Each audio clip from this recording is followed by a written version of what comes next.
Nakacha Qatar, mes chers amis, Nasali Koloba Boye. Boye Bake, ezalaki devant les patrons de M. Paul Kagame. Le mur du Qatar. Ce sont les premiers partenaires. Oyo ezali cofinancer Rwanda. Sikoyo lelo tomoni Rwanda devant mettre naye qui est l'émir du Qatar. Qui sait quel pénal aller dans. ABC que non, Kagame c'était un sanguineux.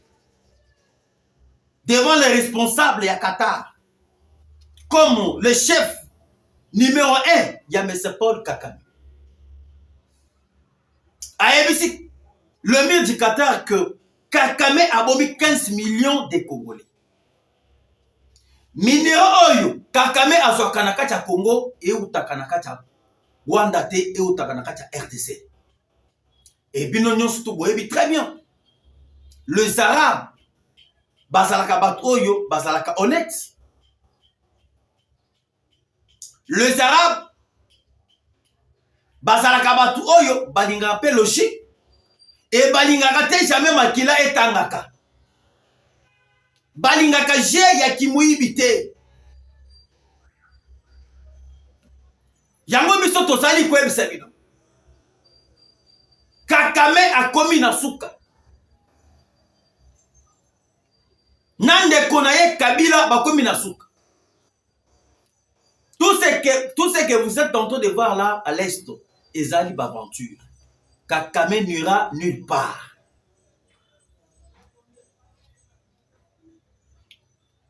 Mon tout est à cause bino que non. Ah ouais, pouvoir esanan. Tshisekedi akobeta ba mandat ebele. Parce que si vous regardez bien, régime ya Tshisekedi ezali lokola régime ya Kabila ya Mobutu te. Mobutu azalaki parmi bato oyo Kagame akoyisaki na pete. Pourquoi? Parce que na régime ya Mobutu, vous voyez que UDPS avait déjà fragilisé régime ya Mobutu. C'est pour cela bomonaki Kagame akotaki na Kabelo et Simbaki. Maintenant aujourd'hui Tshisekedi est au pouvoir. Durant la première année, baloba que non, Kabila akokweyisa Tshisekedi dans une année ya pouvoir. Kabila akweyisa Tshisekedi te. Balobi que non, Tshisekedi akosala 50. Tshisekedi asilisi 5 ans mobimba. Toujours la même personne. Balobi que non, Tshisekedi bakokweyisa ye et pas ya M. Paul criminel. Bino nyonso to bomoni. Tshisekedi atikala kokweya. Regardez tout ce qui se passe aujourd'hui na kati ya Rwanda. Lelo ezala kisis e baluki e kominef. Lelo milelo na milelo e koti na kati ya Kigali. Makam oyo totikala komona te. Que personne ne vous trompe. Tshisekedi va gagner cette bataille. Et bino boyeba. Kabila na kati ya pouvoir oyo abetaki 18 ans. Est-ce que bino bosi boyoka ba sanctionner Rwanda ata une seule fois? Kabila au pouvoir pendant 18 ans. Est-ce que yo aussi oyoka Kabila azali kotanga kombo ya Kagame na monoko na ye comme un vrai agresseur? Totikala komona te. Les oiseaux de même plumage. Bazali batu moko. Comme Kabila a outaki na mixage et brassage. Moyen à condamner autorité morale na ye qui est Kagame et Zate. Bon, bien, Kabila zali fruit, il y a brassage. Kabila c'est un fruit de mixage et brassage. Lorsque bayaki na rébellion, ba kweyisi Mobutu. musée oyo ayaki na bango akamataki bango nyonso akotisi bango na kati ya armée. Yango omonaki pendant 18 ans Kabila n'a jamais cité le nom de M. Paul Kagame. Na monoko ya Kabila abandaki kotanga kaka que bazali ba M23 asuki kaka wana. Mais lorsque Tshisekedi est venu au pouvoir, azali kotanga Kagame, azali kotanga M23, ba terroriste. Mais chez Kabila ezalaki mouvement ya ba rebelle. Mais na monoko ya Tshisekedi azali kotanga ba terroriste. Tandis que au monde, tu ne peux en aucun cas coopérer avec les terroristes.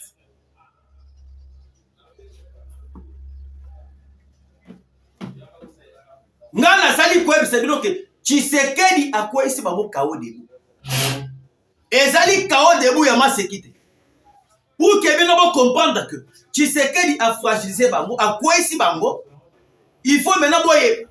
Parce que les toyoki ba prêtre ya église catholique, toyoki ba opposant, babali kote lemela. Beaucoup tani ya Tshisekedi na Paul Kagame. Nous savons beaucoup de sorciers. Tozali na bandoki ebele.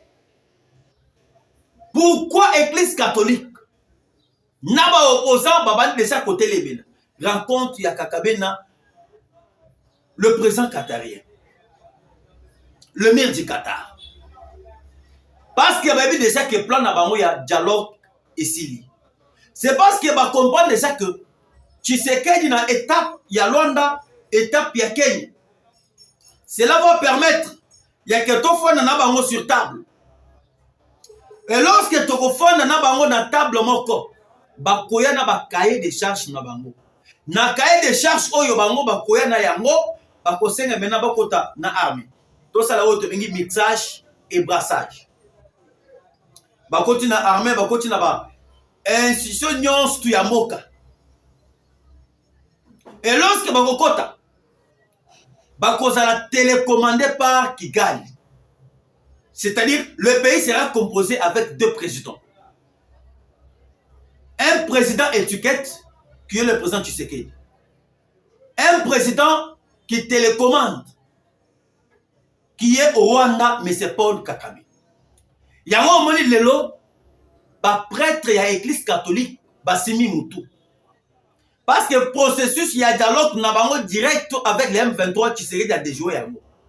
Au lieu de M23, un coquille vide, ba marionnette, il y a M. Paul Kagame. Et Tshisekedi a préféré maintenant d'aller direct au Qatar, d'aller rencontrer M. Paul Kagame. Et moi, j'aimerais vous dire, Tshisekedi ndengi azali wana, atikala jamais kosenga. Il y a que l'émir du Qatar bat toutes ces names, M. Paul Kagame. Au cas contraire, c'est M. Paul Kagame qui a demandé l'audience. Pourquoi? Parce qu'actuellement, Kagame accompagne les gens que Tshisekedi derrière lui, il a maintenant les États-Unis d'Amérique, la Belgique, l'Angleterre, l'Allemagne. Tous les partenaires, Oyo Bazala qui sont en Baboye, Bazoum Tshisekedi. Et Dédé, Kagame accompagne les gens qui n'ont pas sanction. Oyo Bapessier. Naba sanction oyo ba pesi et fragiliser mboka na ye. Sanction ya Union européenne. Sanction ya États-Unis d'Amérique. Bokende kokota na bokende na kati ya Rwanda bo s'informer. Lelo ba madeso emati, baloso emati. Dollar américain est commis rare. Non soit c'est parce que Tshisekedi a conseillé sur le plan diplomatique. Tant que Tshisekedi n'a pas de respect, va inviter et pas l'émir du Qatar. Aboy kokeni. Et aboy kolobakeno na kokendete. N'a pas respect, il a répondu à l'invitation. Et lorsque Tshisekedi a répondu à l'invitation, c'est là où on est en train d'agenouiller Kagame. Ne bisika baké ko fragiliser mais c'est Kakamistan. Aimez et partagez notre émission. Bokota vraiment ébélé. Laissez vos commentaires et n'oubliez pas de partager. Si on a minute, Kabila abali kolela déjà na kati Afrique du Sud. Lorsque Kabila commence à pleurer au sein de l'Afrique du Sud, vous comprendre. Selon M. Kabila, Kabila lobby que non, Bazali maintenant qu'on traquer, ba proche naé, et Bazali qu'on traquer déjà ba responsable au Bazali Smeyanang. Nana l'élité à kolela.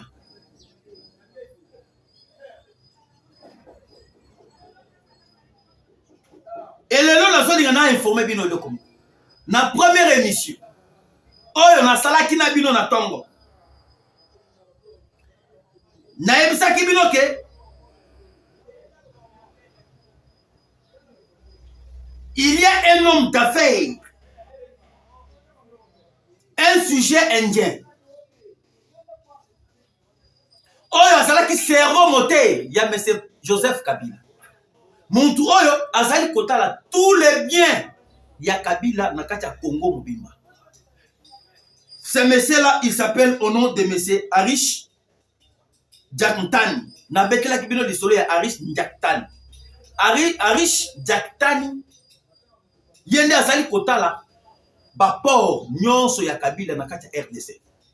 Yende azali kotala ba hôpitaux nyonso tu ya Kabila na kati ya RDC. Yende azali kotala tous les biens ya famille ya Kanambe Kazebering. Mwana tonton Mutoale. C'est un sujet indien. Baoutu kokangaye par l'année. Et bakanye pourquoi? Parce qu'actuellement, Achichi, Yende azali responsable, azali pour contrôler Achichi. À part Achichi, tous les terrains, il y a Kabila, c'est de lui qui contrôle. Ba Congo Futur, ba dépôt pharmaceutique, Yende azali responsable, azali ko contrôler tous les biens, il y a M. Kanambe Kazebering. Mais c'est Arish Jaktani. Bakanye pourquoi? Bakanye c'est parce que il est parmi Muntu Oyo azali kofinancer tous les généraux. Bakota qui na mixage et brassage. Les colonels, des majors, des généraux. Oyo bakota qui na CNTP. Ba oyo bakota qui na AFDEL. Ba oyo bakota qui na M23 na mixage et brassage. Yende azali aloter, yende azali oter. Oyo azali ko corrompre bango, ya ko déserter na kati ya armée, basa la traitise na kati ya armée mboka ekoyaka. Bakangé pourquoi? Parce que na betela ki bino lisolo na walika le centre. Yende azali ko oter mbongo euti awa na Kinshasa ekena walika. Ba corrompre ba wazalendo, ba ke ko corrompre na ba généraux. Même histoire avec Bukavu. Bukavu na betela kibino di solo, mbongo ya Bukavu eutaki awa na Kinshasa. Biso tosenge pa tata Mkozamboka. Malgré vous avez songé, il y a kofuta chaque militaire 500 à 1000 dollars américains. C'est une bonne chose. Toko kite jamais kobunda. Bitumba na mutu oyo. Na bato bakotaki na ba mixage et brassage. Ata to futi bango 5000 dollars. To sala kaka eloko te. Lorsque les pays de mer na ba traitise na ba trahison, bakamata ka ba sous-officier, ba matisse bango pété.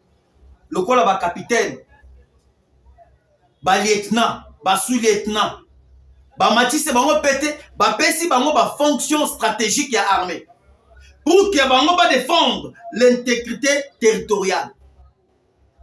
Ngana zali komi tuna lelo. Batu oyo bazali na ba poste stratégique et belé jusqu'à présent bazali batu bakotaki na mixage et brassage. Soki ok na force terrestre. Ba Rwandais na ba Rwandais batondi kuna belé. Soki ok na force navale. Ba Rwandais na ba Rwandais batondi kuna ebelé. On va faire la guerre comment? Na ba traître. Na espace aérien. Bango na bango. Tata Mkozamboka. zibula misu fongola misu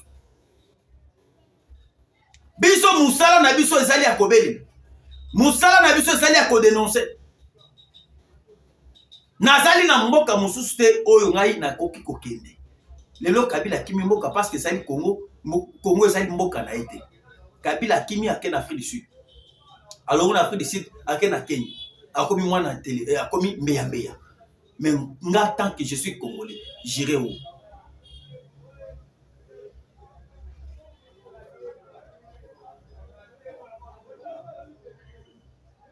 Alors je pense que Kabila c'est un responsable. Yabato basali ko financer mboka ebele ekoyaka na partie est.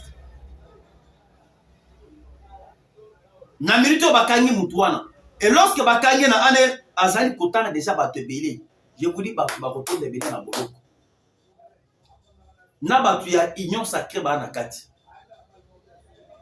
Un Indien alongo na mboka na ye ya Inde. Il est venu ici. Pour na kosala traitisme na mboka ya bato ya bapai. Ce message doit être assassiné. Ça c'est ezali autre trahison. Ezali tamboka na yote. Ezali mboka ya bapaya. Regardez, c'est ce que moi je vous ai toujours dit. Kabila akotikala kopesa ba Congolais confiance te. Kabila akotikala jamais kolinga ba Congolais te. Et Kabila akotikala jamais kolinga mboka oyo ya Congo te. Regardez à quel kopesa un Indien confiance. Akamati ba bien na union surtout apesi et ce message je vous parle ba société ebele